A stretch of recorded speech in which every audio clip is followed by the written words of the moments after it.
How could you say that? I do everything around here. That is a lie. You never help with anything.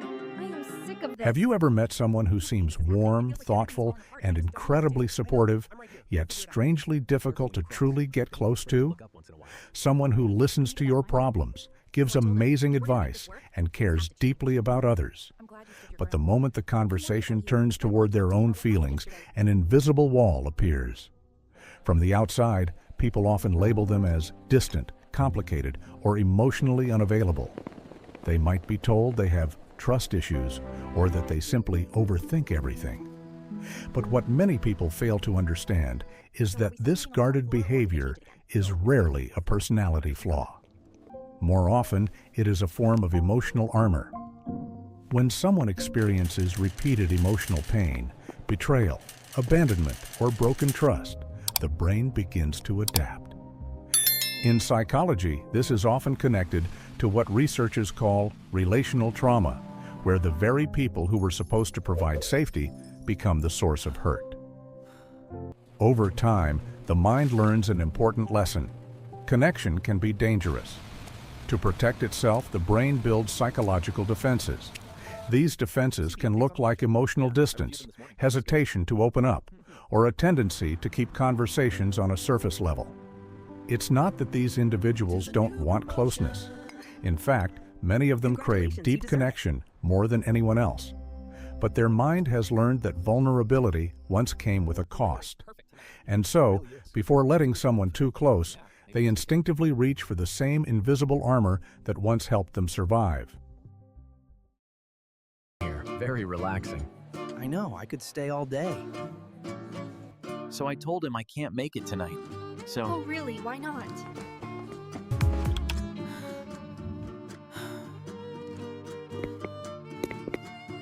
How could you say that? I do everything around here. That is a lie. You never help with anything. One of the most visible signs of someone who has been hurt repeatedly is something that, on the surface, looks like a strength: extreme independence. Society often celebrates independence as a sign of maturity and resilience, and in many cases, it truly is. But for some people, independence is not just a healthy trait. It is a survival mechanism. There is a subtle but important difference between saying, "I can handle this on my own," and believing, "I have to handle this on my own because no one else will." For individuals who have experienced repeated disappointment, relying on others can feel like an emotional gamble. In the past, asking for help may have led to rejection, betrayal, or being let down when they needed support the most. Over time, the brain begins to form a protective rule. If I don't depend on anyone, no one can hurt me. This mindset often leads to what psychologists call hyper-independence. These individuals become the ones who solve every problem themselves. They rarely ask for help, even when they are overwhelmed. They may work themselves into exhaustion rather than rely on a colleague, or quietly struggle through personal crises rather than reach out to a friend. In many cases, this pattern can begin early in life.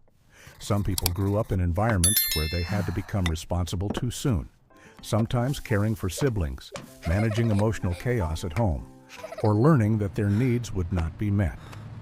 Psychologists often refer to this experience as parentification, where a child is forced to grow up faster than they should.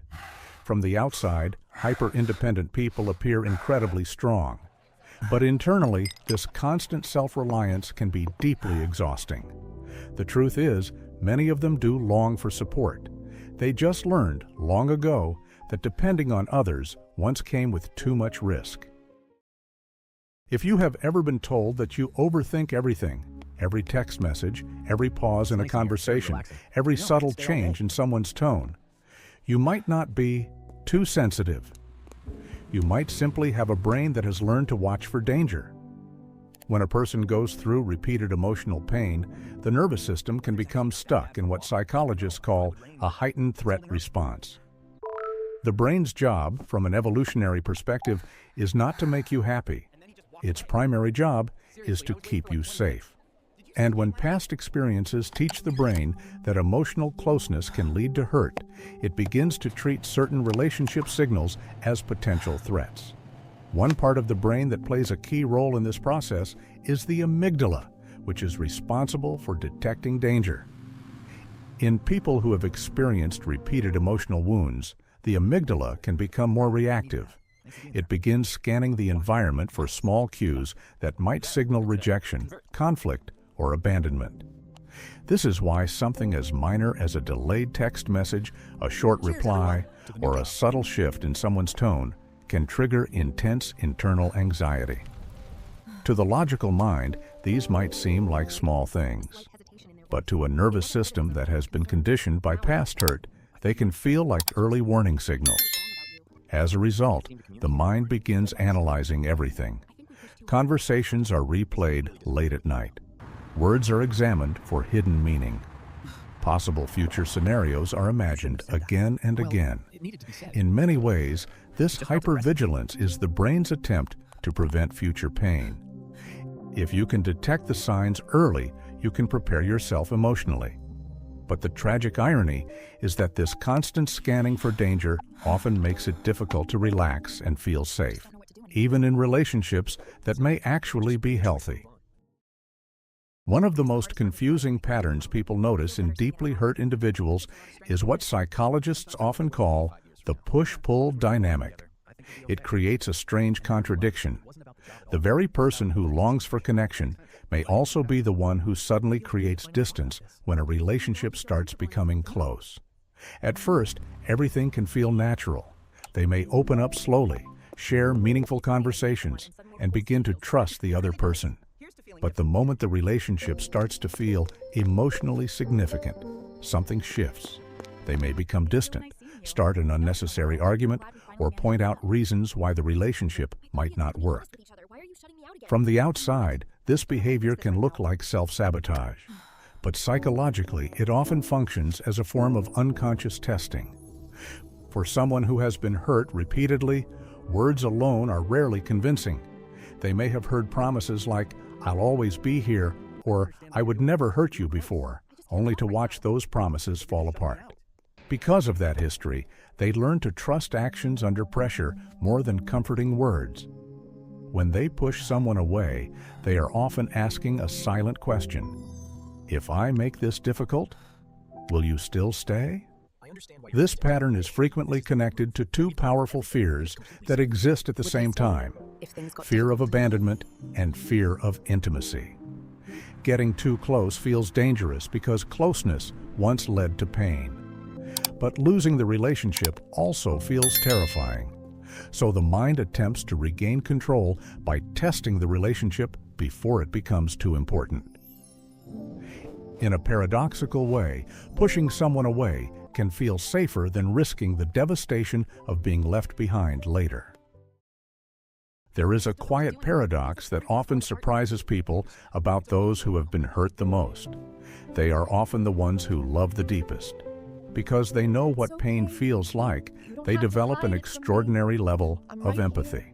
Are you okay? They can sense when someone is struggling, even when that person tries to hide it. They become the friend who listens without judgment, the partner who notices small changes in your mood, the person who checks in just to make sure you're okay. Psychologists sometimes link this pattern to what is known as the fawn response, a trauma response where a person becomes highly attuned to the needs of others in order to maintain connection and avoid conflict.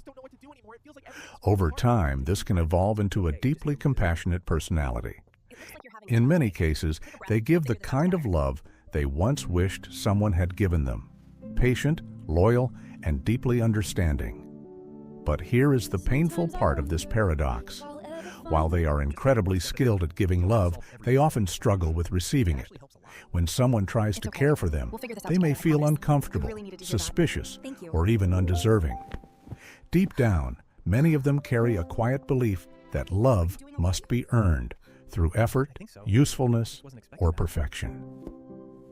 The idea that someone might care for them simply for who they are can feel unfamiliar and sometimes even unsafe. I I just don't know what to do anymore. It feels like everything is falling apart. Take a deep breath. It's gonna be...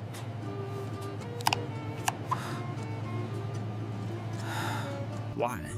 Perhaps. Did I? Then, they said, I thought you understood how important this was to me. I guess I was wrong about you. If you see parts of yourself in these patterns, here is something important to remember. You're not broken. Your mind simply adapted to protect you when trust was repeatedly violated. The independence, the caution, the constant overthinking, these were survival strategies. Your brain was trying to keep you safe.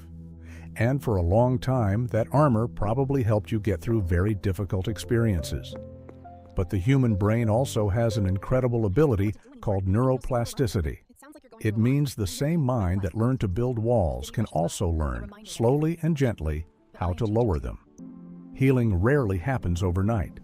It begins with small moments, allowing yourself to trust a little, practicing self-compassion, and recognizing that not everyone will repeat the same patterns that once hurt you. And if this message resonated with you, let me know in the comments. Your story matters. Don't forget to subscribe to the channel for more psychology insights that help us understand ourselves and each other better.